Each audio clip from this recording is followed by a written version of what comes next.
हमारे देश में नए आपराधिक कानून आ चुके हैं। सीआरपीसी, आईपीसी और एविडेंस एक्ट को बदलकर भारतीय न्याय संहिता, भारतीय साक्ष्य अधिनियम और भारतीय नागरिक सुरक्षा संहिता आ चुके हैं। और आज हम रेड माइक की कानून की पाठशाला में बात करेंगे मॉब लिंचिंग के बारे में कि मॉब लिंचिंग पहले किन सेक्शंस में डील होता था और नए कानून में उसके लिए क्या प्रोविजंस किए गए हैं। आप सबने मॉब लिंचिंग के बारे में बहुत सुना होगा। मॉब लिंचिंग के केसेस इतने सारे होते रहते हैं। कभी अखलाक का केस हुआ, पहलू खान हो, या फिर पालघर मॉब लिंचिंग केस, या फिर मणिपुर में हुई मॉब लिंचिंग हो। देश के हर पार्ट में आपने कभी गौकशी के नाम पर तो कभी किसी दूसरे धर्म के नाम पर मॉब लिंचिंग के बारे में बहुत सुना है। मॉब लिंचिंग पहले 302, जिसको मर्डर के नाम से जानते थे कि मर्डर की पनिशमेंट 302 में होती थी, उसी में डील हो जाता था। देश में कोई स्पेसिफिक कानून नहीं था जो मॉब लिंचिंग को डील करता।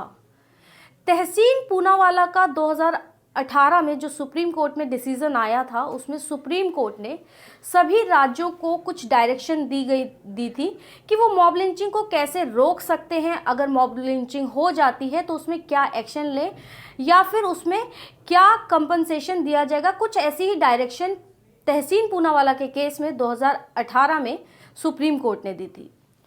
उसके बाद देश में 4 राज्य ऐसे थे जिन्होंने मॉब लिंचिंग को लेकर कानून बनाए। ये 4 राज्य थे मणिपुर, वेस्ट बंगाल, झारखंड और राजस्थान, जिन्होंने मॉब लिंचिंग को लेकर कुछ कानून बनाए। लेकिन अब पूरे देश के लिए मॉब लिंचिंग को लेकर एक कानून आ चुका है।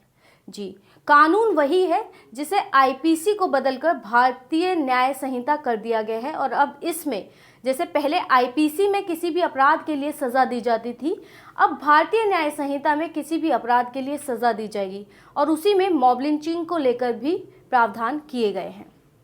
आप सब ने मॉब लिंचिंग के बारे में बहुत सुना है, लेकिन क्या आप जानते हैं कि ये लिंचिंग वर्ड कहाँ से आया?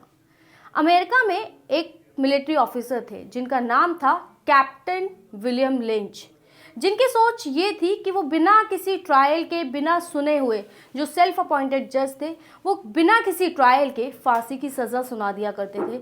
और वहीं से लिंचिंग वर्ड ड्राइव हुआ है। कैप्टन विलियम लिंच थे अमेरिका में, वहीं से लिंचिंग वर्ड ड्राइव हुआ है। तो मॉब लिंचिंग को लेकर आपको ये पता चल गया कि लिंचिंग वर्ड आया है कैप्टन विलियम लिंच, जो बिना ट्रायल के लोगों को सजा दे देते थे। उन्हीं के नाम से लिंचिंग वर्ड शुरू हुआ और अब पूरा देश हमारा मॉब लिंचिंग को जानता है।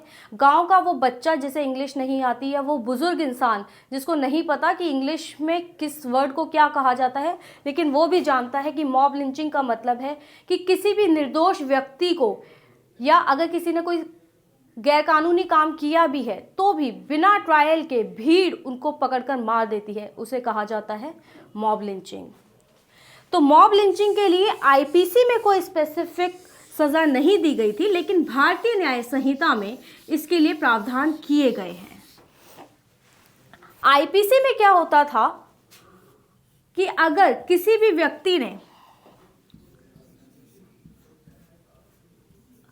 आईपीसी में होता था कि अगर मॉब लिंचिंग हुई तो 302, जो कि मर्डर की पनिशमेंट की बात करता था कि अगर मर्डर हुआ तो पनिशमेंट कितनी होगी, मर्डर की पनिशमेंट दी गई थी 302 में, जबकि मर्डर को डिफाइन किया गया था सेक्शन 300 में और पनिशमेंट थी 302 में। अब क्या होगा कि मॉब लिंचिंग को मर्डर के ही सेक्शन में, जो कि सेक्शन है 103, जिसमें मर्डर की पनिशमेंट बताई गई है भारतीय न्याय संहिता में, 101 में मर्डर को डिफाइन किया है कि मर्डर क्या होगा, और 103 सबसेक्शन 1 में मर्डर की पनिशमेंट है,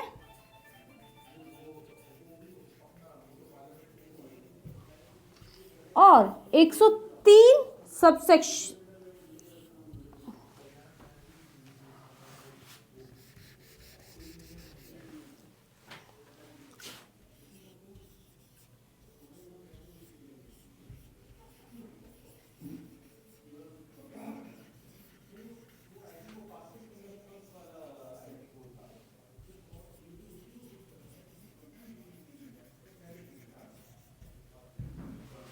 और 103(2) में मॉब लिंचिंग के लिए पनिशमेंट दी गई है और ये बताया है कि आखिर मॉब लिंचिंग किसे कहा जाएगा।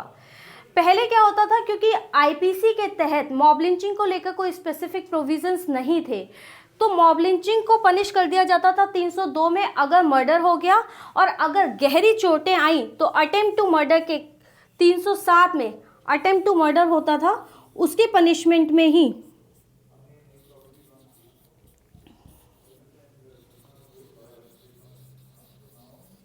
अटेम्प्ट टू मर्डर में पनिशमेंट दे दी जाती थी। लेकिन अब मॉब लिंचिंग के लिए नया कानून आ चुका है। दूसरी बात कि इसके अलावा और कोई धाराएं लगती थी, क्योंकि भीड़ इतनी ज़्यादा होती है, जब 5 या उससे ज़्यादा लोग भीड़ में मिलकर किसी इंसान की हत्या कर देते हैं बिना ट्रायल के, तो उसे मॉब लिंचिंग कहा जाता था। तो इसी को दंगा फसाद के जो सेक्शंस थे, सेक्शन 147, 148, उसी के तहत 147 एंड 148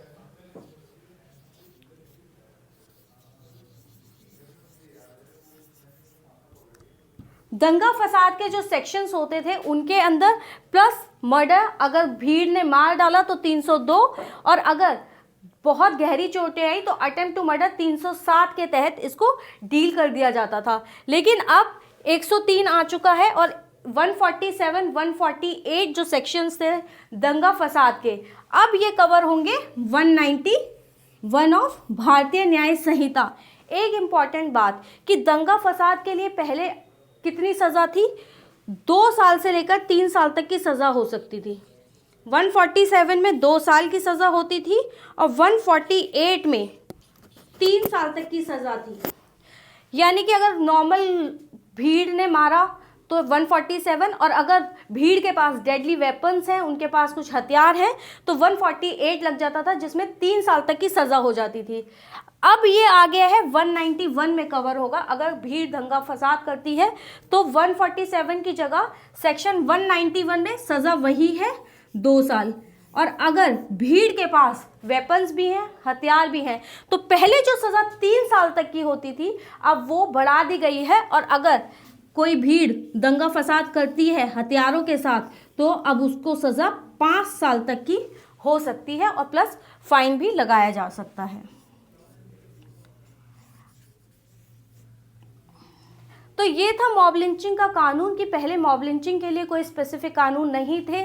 तो मर्डर में 302 में लाइफ टाइम इम्प्रिजनमेंट हो सकती थी, या फिर डेथ की सज़ा दी जा सकती थी, फांसी की सज़ा हो सकती थी और फाइन लगता था। अब 103(2) में फांसी तक की सज़ा हो सकती है, लाइफ टाइम इम्प्रिजनमेंट हो सकती है, या फिर डेथ की सज़ा हो सकती है, फांसी की सज़ा, या फिर फाइन तो लगेगा ही लगेगा। अगर किसी ने भी 5 या 5 से ज़्यादा लोग किसी भी व्यक्ति को उसके धर्म के आधार पर, उसके बिलीफ्स के आधार पर, उसके लिंग के आधार पर, या किसी भी कारण से बिना किसी ट्रायल के भीड़ उसको मार डालती है, धर्म, नस्ल, रंग, रूप, भेष, भाषा, किसी भी आधार पे, एथेंटिसिटी, किसी भी आधार पर अगर किसी भी व्यक्ति को अगर मार दिया जाता है, 5 या उससे ज़्यादा लोग मिलकर उसे मार देते हैं, तो इसे मॉब लिंचिंग कहा जाएगा। और भारतीय न्याय संहिता के सेक्शन 103 सबसेक्शन 2 के तहत उसे फांसी तक की सज़ा हो सकती है। तो ये था मॉब लिंचिंग को लेकर कानून, और इससे पहले हमारे देश में मॉब लिंचिंग को लेकर कोई एक समान कानून नहीं था। 2018 में तहसीन पूनावाला के केस में सुप्रीम कोर्ट ने कुछ डायरेक्शंस इशू की थी, और उसके बाद मणिपुर, वेस्ट बंगाल, झारखंड और राजस्थान ने अपने अपने स्टेट्स के लिए मॉब लिंचिंग पर कानून बनाए थे। लेकिन अब ये कानून पूरे देश के ऊपर लागू होगा, और हम उम्मीद करते हैं कि मॉब लिंचिंग जैसे केसेस में अब कुछ कमी आएगी। धन्यवाद।